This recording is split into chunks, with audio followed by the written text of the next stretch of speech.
আল্লাহ পাক রব্বুল আলামিন দরবারে লাখ কোটি শুকরিয়া যে আল্লাহ পাক রব্বুল আলামিন আমাদেরকে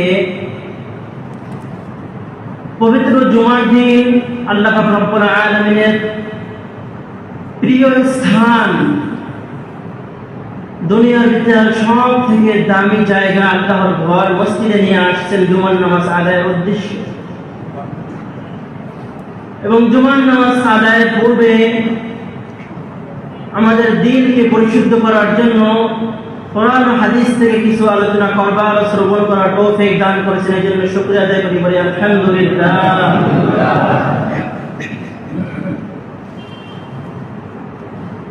দুনিয়ার মানুষ প্রতিটা কাজ একটা উদ্দেশ্য নিয়ে করে, যে যেই কাজ করে সে ওই কাজের একটা উদ্দেশ্য রাখে, একটা লক্ষ্য রাখে, একটা বিষয়কে সামনে টার্গেট করে সে ওই কাজ করতে থাকে। যেমন কেউ একটা বাড়ি বানায়, তো সে ওই বাড়িতে বসবাস করার জন্য বাড়িটা বানায়, সাথে সাথে ওই বাড়িটা সে ভাড়া দিয়ে ওর থেকে যে আয় ইনকাম হবে এর দ্বারা সে তার দৈনন্দিন প্রয়োজন পূরণ করবে, এরকম একটা উদ্দেশ্য থাকে।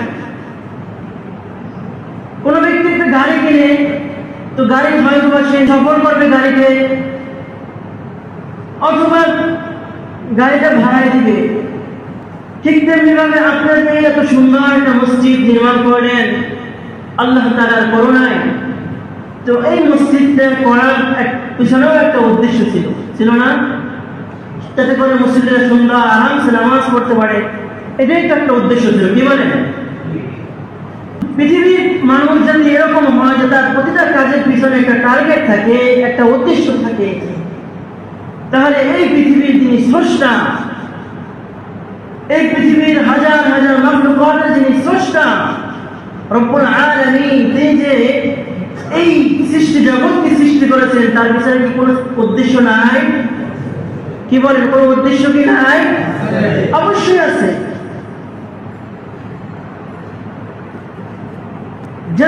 আমরা যেন এই কথা মনে না করি যে আমরা তো মানুষ, আশরাফুল মাখলুকাত,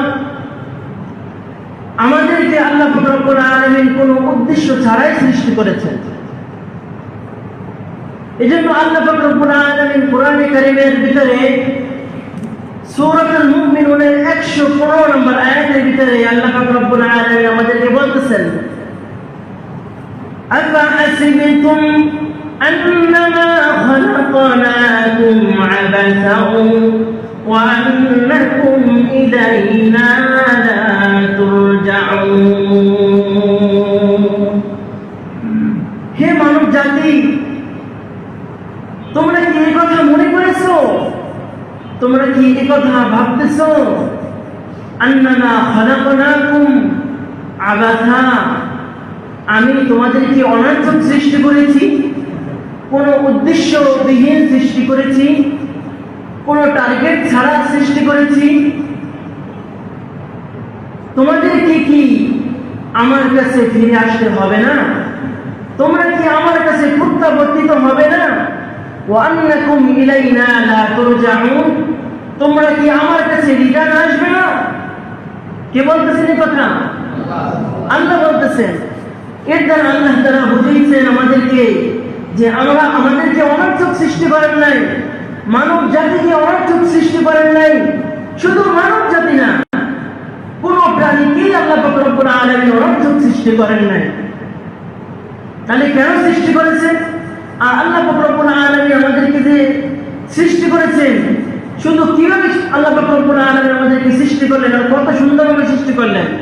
আল্লাহ পাক রব্বুল আলামিন 17 নম্বর পরে 11 নম্বর পৃষ্ঠায় সূরাতুল হজ্জ আয়াতের ভিতরে বলেন, فَإِنَّا خَلَقْنَاكُم مِّن تُرَابٍ ثُمَّ مِن نُّطْفَةٍ ثُمَّ مِنْ عَلَقَةٍ ثُمَّ مِن مُّضْغَةٍ।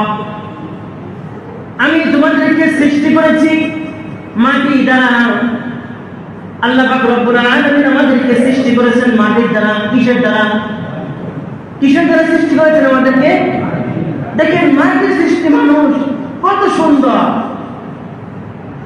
এক একজনের ঢাইস এক এক রকম, এক একজনের চেহারার কোয়ালিটি ভিন্ন রকম, একজনের চেহারার সাথে আরেকজনের চেহারা মিল না, কোনো মিল নাই, কোথাও না কোথাও পার্থক্য অবশ্যই আছে। এক চেহারার দুইজন মানুষ আমি আজ পর্যন্ত কোথাও দেখি না। আল্লাহ পাক রব্বুল আলামিন এই মানব জাতিকে সৃষ্টি করেছেন মাটি দ্বারা। ফাইন্না খলাকনাকুম মিন তুরাব সুম্মা মিন নুতফা, এই মাটিটাকে আল্লাহ পাক রব্বুল আলামিন রিপেয়ারিং করে এর থেকে নুতফা বের করে নিয়ে আসছেন, নাপাক পানি বের করে নিয়ে আসছেন, বীর্য বের করে নিয়ে আসছেন। তাই আল্লাহ পাক রব্বুল আলামিন বলতেছেন আমি তোমাদেরকে সৃষ্টি করেছি নুতফা দ্বারা, নাপাক পানি দ্বারা। কেমন নাপাক পানি? আল্লাহ পাক রব্বুল আলামিন কোরআনে কারীমের সূরাতুদ দাহরের 1 নম্বর আয়াতের ভিতরে বলেন হাল আতা আলাল ইনসানি হিনুম মিনাদ দাহরি লাম ইয়াকুন শাইআন মাযকুরা।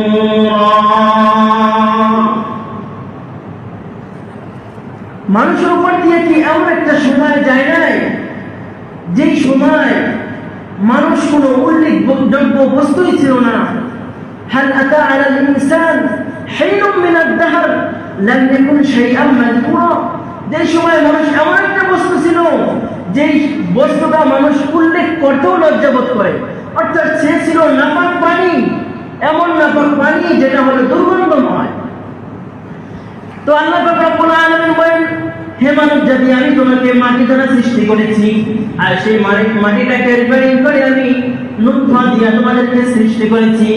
সেই নুতফাটাকে, সেই নাপাক পানিটাকে ফাইন্না খলাকনাকুম মিন তুরাবিন থুম্মা মিন নুতফাতিন থুম্মা মিন আলাকা, সেই নাপাক পানি রক্তে পরিণত করেছি। সেই নাপাক রক্তটাকে আবার আমি আল্লাহ পাক রব্বুল আলামিন গোশতে পরিণত করেছি। সেই গোশতটাকে আবার শক্ত হাড্ডিতে পরিণত করেছি। সেই শক্ত হাড্ডির উপরে আমি আল্লাহ পাক রব্বুল আলামিন আবার গোশতে পরে দিয়েছি। তারপর আবার তার উপরে সুন্দর চামড়ার পরে দিয়ে তারপর আমি আল্লাহ পাক রব্বুল আলামিন তোমাকে কত সুন্দর করে সৃষ্টি করেছি। কত সুন্দর সৃষ্টি! এই সৃষ্টি আল্লাহ পাক রব্বুল আলামিন মানব জাতিকে উদ্দেশ্য করে খুঁটা দিয়ে ইহসান দিতে আল্লাহ পাক রব্বুল আলামিন সূরাতুল বালাদের 9 নম্বর আয়াতের ভিতরে বলেন আলাম নাজআল লাহু আইনাইনি ওয়া লিসানান ওয়া শাফাতাইন।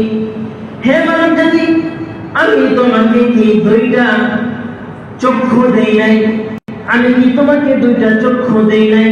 ওয়া লিসানান ওয়া শাফাতাইন, আমি কি তোমাকে একটা জিহ্বা আর দুইটা ঠোঁট দেই নাই? আমি কি এগুলো তোমাকে দেই না? এগুলো তো আমি তোমাকে দিয়েছি। যদি চক্ষু দিয়েছি, একটি জবান দিয়েছি, যদি ঠোঁট দিয়েছি। এখানে লক্ষ্য করার বিষয় হলো আল্লাহ পাক রব্বুল আলামিন শুধুমাত্র এখানে দুটি চোখ আর মুখের কথা কেন বললেন? কারণ মানুষ যখনই চক্ষুকে খুলবে, সামনের দিকে তাকাবে, তখনই সামনের দিকে তাকানোর সাথে সাথে আল্লাহ তাআলার নিয়ামত দেখতে শুরু করবে। যেদিকে তাকাবে, ডানে তাকাবে আল্লাহর নিয়ামত, বামে তাকাবে আল্লাহর নিয়ামত, সামনে তাকাবে আল্লাহর নিয়ামত, ঘুরে পিছনে তাকাবে, সব দিকে কার নিয়ামত। শুধু সামনে আর পিছনে তাকাবে এমন না, নিজের শরীরের দিকে তাকাবে, সেখানেও কার নিয়ামত রয়েছে। 3.5 হাত ভরিতে আল্লাহ পাক রব্বুল আলামিন হাজারে হাজার নিয়ামত দিয়ে সুন্দর করে সাজিয়ে দিয়েছে। তো এখানে আল্লাহ পাক রব্বুল আলামিন চোখ আর জবানের কথা বলার একটা উদ্দেশ্য আছে, সেটা হলো যখনই চোখ খুলবে আর দেখবে আল্লাহর নিয়ামত, সাথে সাথে জবান দিয়ে কি করবে? আল্লাহর নিয়ামত দেখে কি করবে? জবান দিয়ে শুকরিয়া আদায় করবে, আল্লাহ তাআলার প্রশংসা করবে। যখনই ভালো কোনো বস্তু দেখবে মাশাআল্লাহ, যখনই নিয়ামত দেখবে তো আলহামদুলিল্লাহ। সামনে দেখাবে দেখবে একজন বডি, আয় হায় একজন বডি, আমার তো আল্লাহ রাব্বুল আলামিন কান দিয়েছে আলহামদুলিল্লাহ। আরে এই যে একজন বন্ধ যাচ্ছে, আমাকে তো আল্লাহ রাব্বুল আলামিন কত সুন্দর চোখ দিয়েছে আলহামদুলিল্লাহ আলহামদুলিল্লাহ। যেখানে আল্লাহ রাব্বুল আলামিন চোখের কথা বলে দিয়েছেন, সাথে সাথে আল্লাহ রাব্বুল আলামিন জবানের কথা বলে দিয়েছেন। আমার সাথে সাথে নবী করিম সাল্লাল্লাহু আলাইহি ওয়াসাল্লামের একটা হাদিস রয়েছে, ওই হাদিসের ভিতরে নবী করিম সাল্লাল্লাহু আলাইহি ওয়াসাল্লাম বলেছেন, মান ইয়ামালি মা বাইনা লিহইনি ওয়া মা বাইনা রিজলাইনি আযমান লাহুল জান্নাহ। এই হাদিসের ভিতরে নবী করিম সাল্লাল্লাহু আলাইহি ওয়াসাল্লাম দুইটা বিষয়কে আমাদের জিম্মাদারিতে নেওয়ার জন্য বলেছে, দুইটা বস্তুকে আমাদের হেফাজত রাখতে বলেছে, দুইটা বস্তুকে আমাদের কন্ট্রোলে রাখার জন্য বলেছেন। নাম্বার 1, মা বাইনা লিহইয়াইন, দুই চোয়ালের মাঝখানে যেই বস্তুটা, দুই গালের মাঝখানে যেই বস্তুটা, দুই গালের মাঝখানে কি থাকে?